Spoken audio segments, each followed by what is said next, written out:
Well, the ironic thing is that the first goal we scored came off of a really good pressing sequence where everyone hit their rotations really well.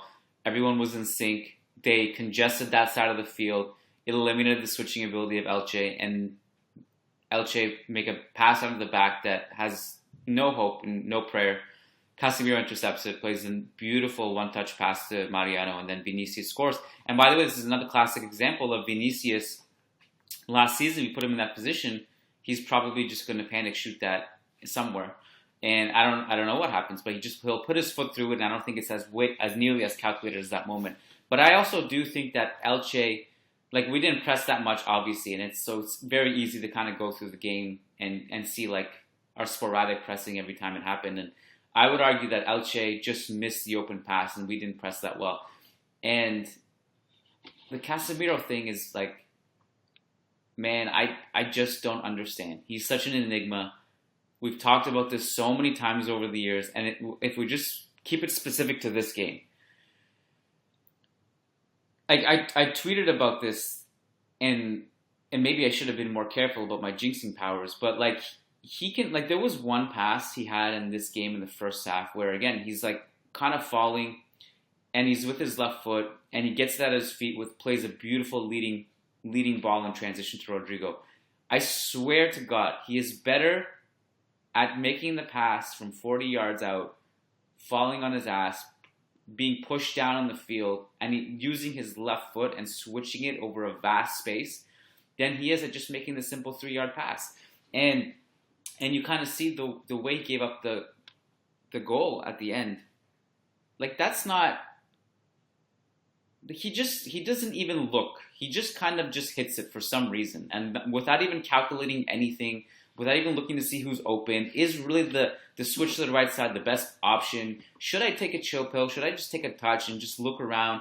Should I just control it like maybe Cruz does for once and just take it easy? He just puts his foot through it for no reason without even really thinking about it, and that's something that he's been doing for years, and that's just part of his game. I don't think he'll ever get rid of that part of his game because now he's in his late 20s, is he not? How old is he?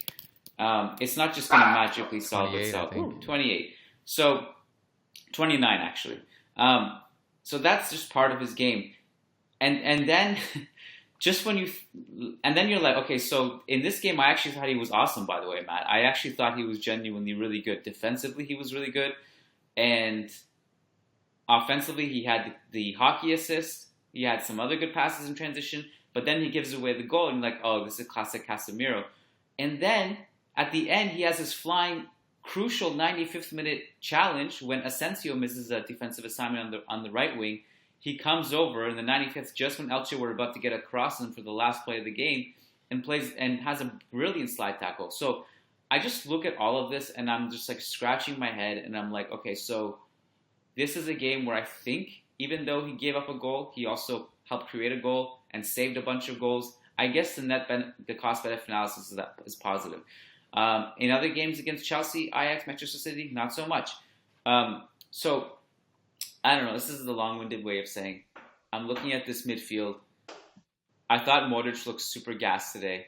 I barely noticed him in this game until like late in the first half when he got that ball in the box from Asensio and just miscontrolled it. I thought he missed some passing lane defensive assignments that he normally uses. That's literally his bread and butter. He hasn't played that much this season because I was going to say maybe he's tired.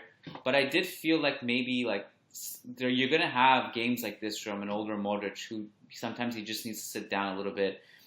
And I thought for that reason I actually would have looked at Camavinga a little bit sooner than Carlo did. So I don't know if it would have been for Casemiro to start or Modric somewhere in the middle. But I think I like to see a little bit more of Camavinga in a game like this and a little bit sooner, especially with Fede out. Yeah, I mean, I was just surprised by Modric's positioning off the ball because, especially in the first half, like if you look where Cruz was versus where Modric was, like on the ball, Modric was really, really high. He was almost like alongside Mariano. And so I don't know if that was, I mean, I'm assuming that's a tactic employed by Ancelotti and was what he was looking for in this game, but I think it limited Modric's involvement. I felt like in the second half he got on the ball more, and he obviously had the beautiful through ball to Vinicius on the second goal, so that was his assist.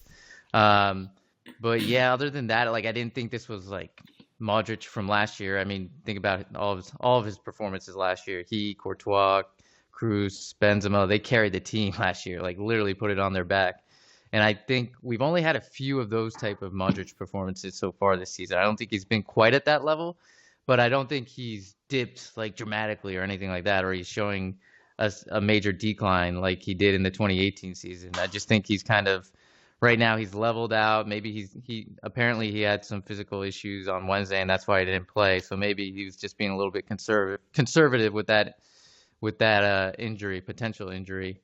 But I wanted to mention because we were obviously talking about Casemiro, and maybe we stay on the line with the Brazilians. Like Vinicius, obviously we'll get to him, but Militao. I mean, I thought he was Mm. probably my man of the match alongside Vinicius in this game.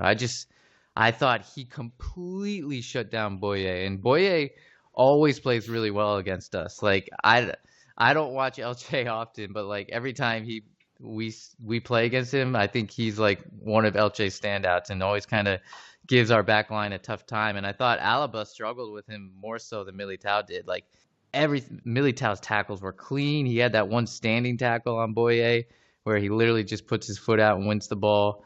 His long ball distribution. He had a couple big diagonal switches to Vinicius, a one long direct ball to Rodrigo in like the 10th minute. All of that, I thought he was fantastic, and that goes off a good performance against Osasuna. I think he's finally starting to get back into the form we saw last season after a slow start to the season, and so I hope he can just keep this up because it was really encouraging to see that from Militao.